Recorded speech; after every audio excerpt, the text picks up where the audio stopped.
welcome back to Cindy's Library. Today we are doing Tolkien Talk on the Children of Hurin. And this is the great stories of the first age of Middle Earth that Tolkien wrote. Well, not first chronologically, but now in real life chronology. It's not even the first in Middle Earth chronology, but it's a gorgeous edition illustrated by acclaimed Tolkien artist Alan Lee, and he has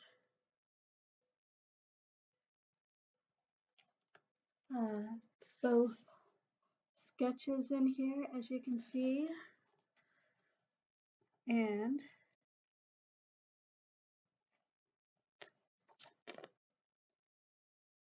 full color illustrations.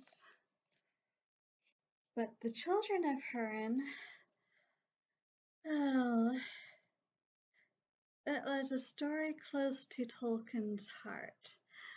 It has a lot in touch with the Finnish Kalevala, specifically the story of the hapless Kuvela. We'll be talking about that later, eventually, in another Tolkien talk.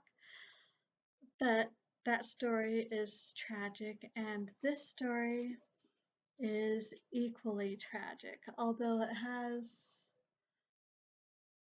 a way in which you can look at it that is very uplifting at the end. So, Hurin, he was one of the leaders of men, and as a youth, he and his brother Hurin and Huor, Huor was his name. Oh, long story short, they got rescued by eagles at one point and get taken to the hidden city of Gondolin.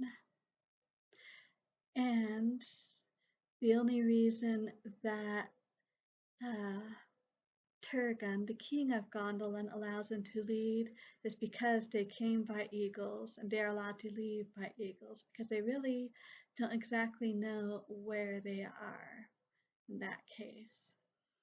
Fast forward years later, Hurin is called up to war along with many, many people, and I forget which battle it is, but long story short, it ends disastrously, and it would have ended more disastrously, but Turgon, the king of Gondolin, actually came out of his hidden realm with his armies. Of course, it didn't save the day, and this is Morgoth we are talking about, even worse than Sauron for those who are familiar with Lord of the Rings. And so Hurin and Huor, they guard the retreat with their men of Turgon and his warriors, and Huor is slain and Hurin is captured by Morgoth, and he defies Morgoth. So what does Morgoth do? He curses Hurin's family, and he places Hurin on a high seat where he can see everything that happens to them, which is mostly bad. And so he sees what happens to his wife and his son and his daughter. Like I said, most of it is tragic, although the question is brought up, how much of this is the curse of Morgoth and how much of it is people's bad mistakes. Because yes, Morgoth did curse Hurin's family. His son Turin especially takes a lot of that. But he has a tendency to make bad decisions. So an interesting discussion in that way of fate and free will. We have, of course, a lovely preface and introduction by Christopher Tolkien, who edited this. You got some nice things in the back, genealogies, nameless, some notes on the composition on the text. But the interesting thing is this is the only one of the three great tales that was basically all complete. I mean, you have a sketch version, an annal version complete of all of these, but this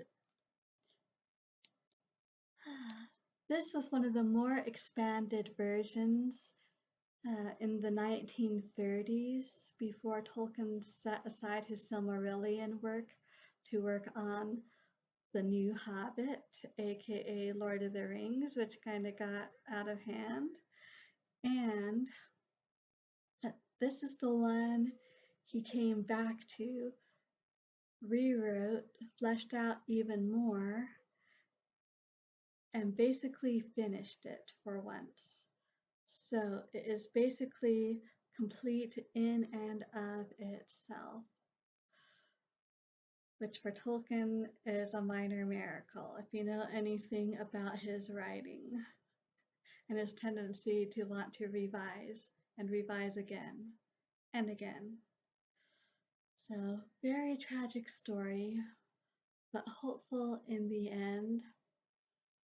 And it is inspiring about how Hurin and Turin and all their family, in spite of everything, still want to stand up against Morgoth, no matter what it takes.